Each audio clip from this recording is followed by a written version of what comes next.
Hola a todos, somos alumnos de la Universidad Nacional de la Amazonía Peruana. En esta oportunidad les vamos a hablar sobre el proceso infeccioso. Los expositores somos Cielo Hurtado, Cristi Tamani, Laura Llanos, Mitais Cobos, Pedro Hidalgo, Ruth Rengifo y Wagner Vázquez. A continuación les vamos a hablar sobre la cadena de infección, tipos de infección y el curso de la infección. En primer lugar les voy a hablar sobre el proceso infeccioso. ¿Qué es el proceso infeccioso? Es el proceso por el cual el microorganismo entra en contacto con el huésped o relación huésped-microorganismo que trae una enfermedad, o sea, una infección.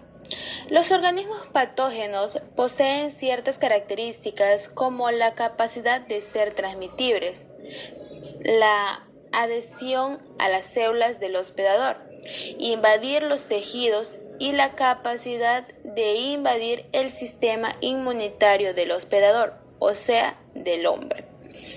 ¿Qué entendemos por invasión? Es el proceso en la que el organismo con capacidad patógena frente al hombre, ya puede ser virus, bacterias, hongos o parásitos, penetran en las células o tejidos del hospedador, diseminándose dentro del organismo. Continuando con la exposición, seguimos con la cadena de infección. Se define como la ruta que sigue el agente infeccioso desde la fuente de infección hasta quien es susceptible de ella. El agente infeccioso entra en contacto con el huésped susceptible por medio de objeto intermediario contaminado. El agente infeccioso del COVID sería el SARS-CoV-2. Es un betacoronavirus similar al MERS-CoV. Hasta donde se conoce, los tres virus tienen su origen en determinadas especies de murciélagos. ¿Cuál es el reservorio? El reservorio de la epidemiología es el sitio donde reside y se metaboliza y se multiplica un organismo. En este caso del COVID sería el murciélago. La puerta de salida. El patógeno necesita una forma de salir del reservorio. Las salidas son las vías respiratorias, gastrointestinal, urinaria, reproductiva, lesiones en la piel y la sangre. Transmisión. Los coronavirus se pueden contagiar de los animales a las personas, también denominado o llamada transmisión zoonótica. La puerta de entrada es el patógeno. Es cuando el patógeno entra en el cuerpo. Huésped. En este caso, el huésped, hay algunas personas que tienen el mayor riesgo de complicaciones. Serían las personas mayores con condiciones de salud que preexisten, que serían la presión alta, condiciones cardíacas y diabetes. Personas que cuidan de la salud de un paciente infectado, ya sea en un ambiente clínico o en el hogar. En el agente infeccioso entran las bacterias, los hongos, los parásitos o virus. En el reservorio es una fuente donde el microorganismo se desarrolla. Ejemplo, humano, animal, artrópodos, perro, pulgas, etc. Alimentos como agua y vegetales. La puerta de salida o forma de transmisión, mecanismo por el cual se transmite la enfermedad al huésped. Puerta de entrada, mecanismo por el cual los microorganismos colonizan las zonas estériles del huésped. Depende de la patogenicidad microbiana. El huésped sensible, disminución de los mecanismos inespecíficos y específicos de defensa del huésped. Continuamos con tipo de infección endógena. El adjetivo endógeno se emplea para nombrar en aquello que surge con el interior de algo o como consecuencia de motivos internos. El término exógeno es un adjetivo para referirse a un evento o ente que tiene un origen externo.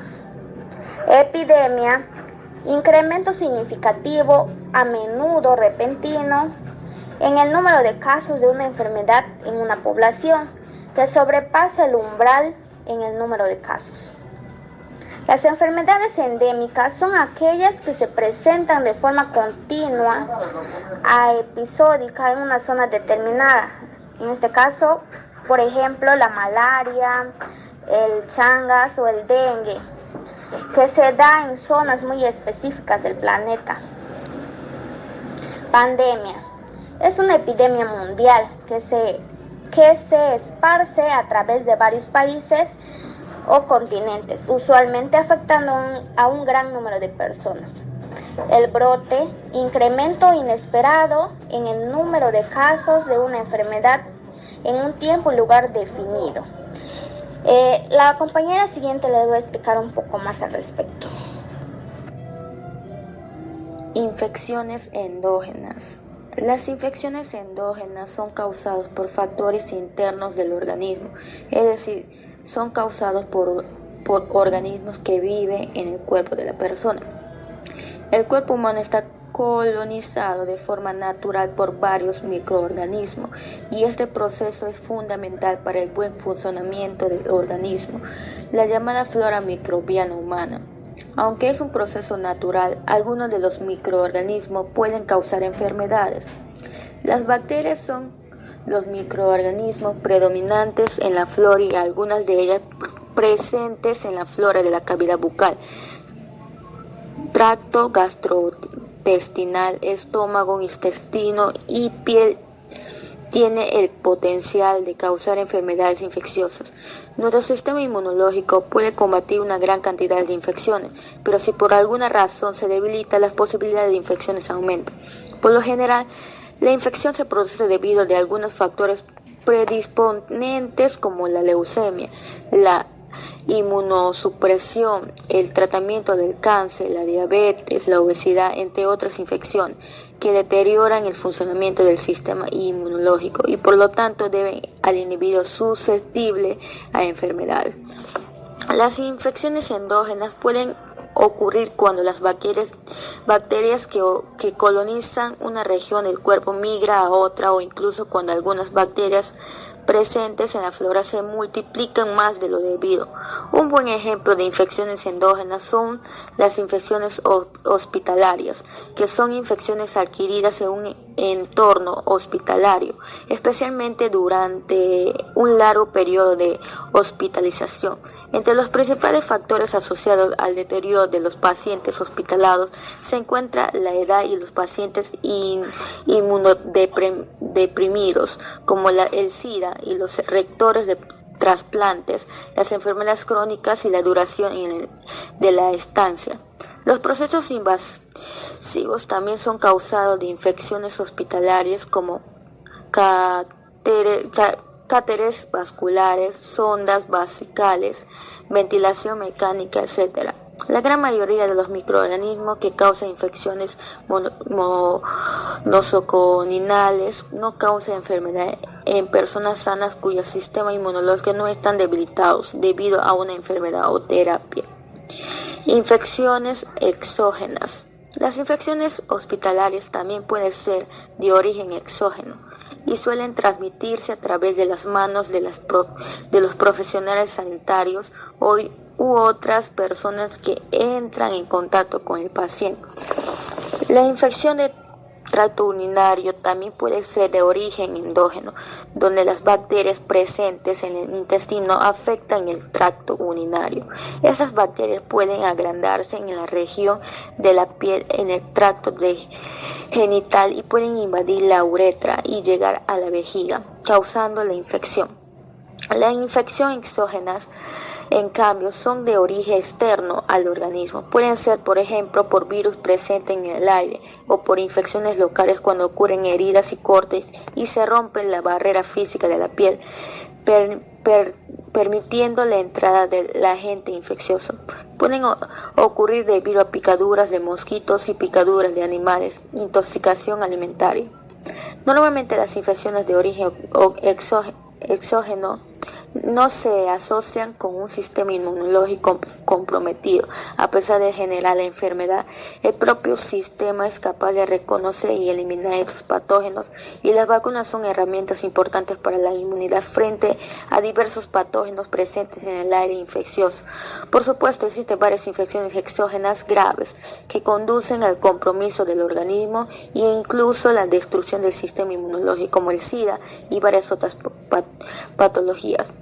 La gripe común, por ejemplo, tiene brotes más frecuentes en el invierno debido a los ambientes están cerrados y las personas más cercanas, lo que facilita la propagación del virus y se puede la transmisión de persona a persona a través de partículas infectadas que se eliminan al toser o estornudar, pero también puede ocurrir por la contaminación de la superficie por la vía respiratoria. Otro ejemplo de infección exógena es el dengue, donde el virus necesita un vector, y este es el caso el mosquito que necesita picar al huésped para causar la infección.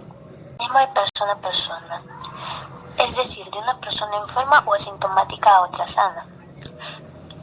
Existen dos formas, la forma directa y la forma indirecta. En la forma directa tenemos a la inhalación de gotitas de fluido.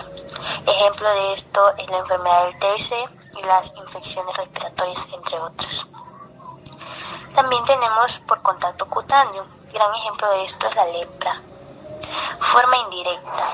Tenemos al mecanismo fecal u oral, que es la ingesta de alimentos o agua contaminada con heces de enfermo. Gran ejemplo de esto es la diarrea acuosa. También tenemos por vómites. Ejemplo de esto es la micosis cutánea. Epidemia. Aparición en una comunidad o región definida de casos de una enfermedad o de un brote, con una frecuencia que claramente rebasa la incidencia normal prevista. El número de casos que indica la existencia de una epidemia varía según el agente infeccioso, las dimensiones y el tipo de la población expuesta, su experiencia previa o la falta de exposición a la enfermedad, así como la época y el lugar donde se presenta. Así pues, la epidemicidad es relativa a la frecuencia habitual de la enfermedad en la misma zona, entre la población especificada y en la misma estación del año. Pandemia. Afectación de una enfermedad de personas a lo largo de un área geográficamente extensa. Técnicamente hablando, debería cubrir el mundo entero y afectar a todos. Para que una enfermedad tome la denominación de pandemia, esta debe tener un alto grado de infectabilidad y un fácil traslado de un sector geográfico a otro. Endemia. Es un término que denota la presencia habitual de una enfermedad o un agente infeccioso en una determinada zona geográfica o grupo de población. La prevalencia habitual de una enfermedad determinada en dicha zona.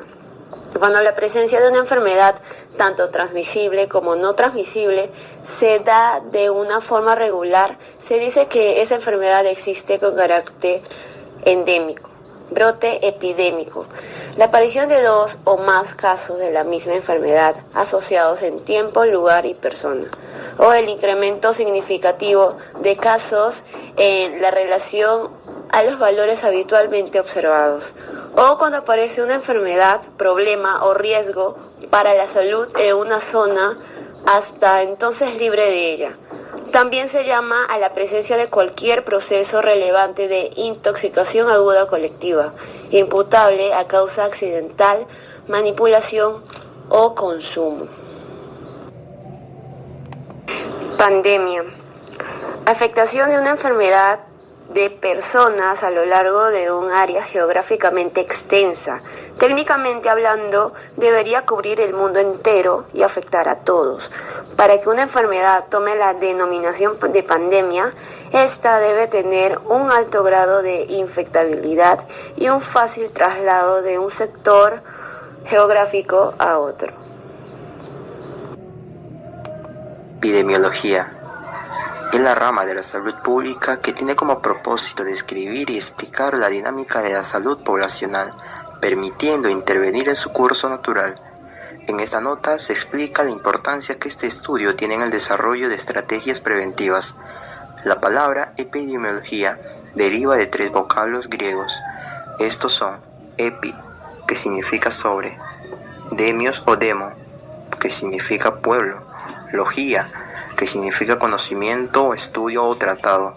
Ahora bien, en un sentido práctico podríamos definir a la epidemiología como la aplicación del método científico para obtener respuestas acerca de la salud, la enfermedad y los determinantes de ambos, a realizar estudios en las poblaciones.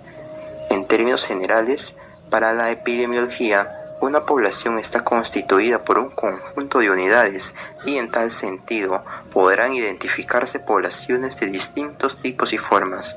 Así tendremos la población de pacientes internados, los trabajadores de una industria, los conductores de automóviles, los fumadores y los no fumadores, etc. Pero como parámetros generales de las poblaciones epidemiológicas, debemos decir que siempre están referidas a una zona geográfica y un tiempo determinado. En tal sentido, la completa definición de una población epidemiológica estaría dada por la conjunción de 3 componentes: persona, lugar y tiempo. Supongamos como ejemplo el estudio de los nacimientos ocurridos en el lapso de 2 años en una ciudad concreta. Principales estrategias para evitarlas. La coordinación entre distintas instituciones, locales, regionales, nacionales e internacionales. Identificación y estratificación de las regiones con base en criterios de riesgo epidemiológicos, ecológicos y socioeconómicos.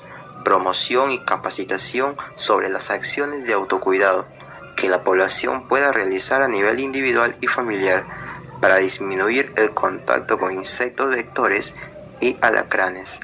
Eliminación de los parásitos suministrando medicamentos a los casos, contactos e importadores en forma permanente e intensiva. Atención oportuna de casos de intoxicación por picaduras. Disminución de las poblaciones de insectos vectores mediante la aplicación de agentes químicos, biológicos y físicos. Promoción de mejoramiento de viviendas y de saneamiento básico entre la población para disminuir el contacto intradomiciliario con vectores y alacranes. Difusión, aplicación y vigilancia del cumplimiento de las normas respectivas. Curso de la infección. Periodo de incubación, fase prodrómica de la enfermedad, fase de enfermedad y convalencia. Periodo de incubación. Es el tiempo que se necesita para que se desarrolle una enfermedad después de que una persona se ve expuesta a un organismo que causa una enfermedad, como las bacterias, los virus o los hongos. El periodo de incubación termina cuando aparecen las primeras señales o síntomas de la enfermedad. El término pródromo se utiliza en las ciencias de la salud para hacer referencia a los síntomas iniciales que preceden al desarrollo de una enfermedad. Puede utilizarse tanto en singular como en plural. Continuando con la exposición, tenemos la fase prodrómica, que es el intervalo de tiempo desde la aparición de síntomas y signos inespecíficos hasta la aparición de síntomas y signos específicos o patognomicos, como por ejemplo la hepatitis, anorexia, náuseas, astenia y fiebre. Como siguiente punto tenemos a la fase de enfermedad o sintomática, cuando el paciente manifiesta síntomas y signos específicos de la enfermedad, como por ejemplo hepatitis, aparición de ictericia, coluria, acolía, hepatomegalia dolorosa, desaparición de síntomas generales.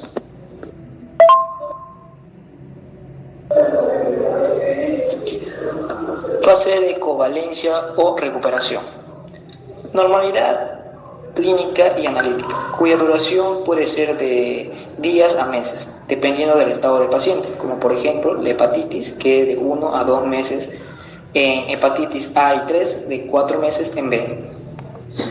Como siguiente punto, tenemos a la siguiente pregunta, que nos habla de qué depende para que se produzca la infección. Bien, como se sabe, las infecciones son una de las complicaciones más comunes. El sistema inmunitario es un grupo de órganos, tejidos y células que trabajan en conjunto para resistir y combatir infecciones.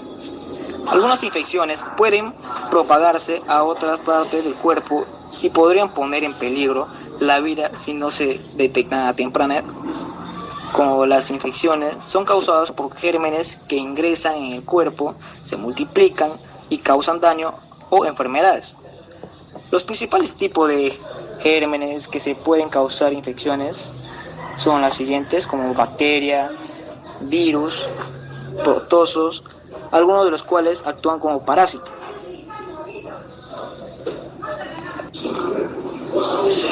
Continuando con la exposición, en conclusión, las enfermedades transmisibles son causadas por la transmisión de un agente infeccioso o sus productos tóxicos desde un reservorio a un huésped susceptible y provocan una alta morbilidad y mortalidad, fundamentalmente en edades extremas de la vida. Para prevenir la aparición de enfermedades infecciosas nosocomiales, tiene como primera medida básica el mantenimiento de adecuadas condiciones ambientales de la infraestructura. Los principios básicos de la prevención se sustentan en unos procedimientos adecuados de limpieza de las instalaciones y mantenimientos preventivo idóneo. También debe existir una adecuada ventilación en diferentes salas de hospitales, dependiendo del tipo de paciente, tipo de enfermedad infecciosa o procedimiento a realizarse. Gracias.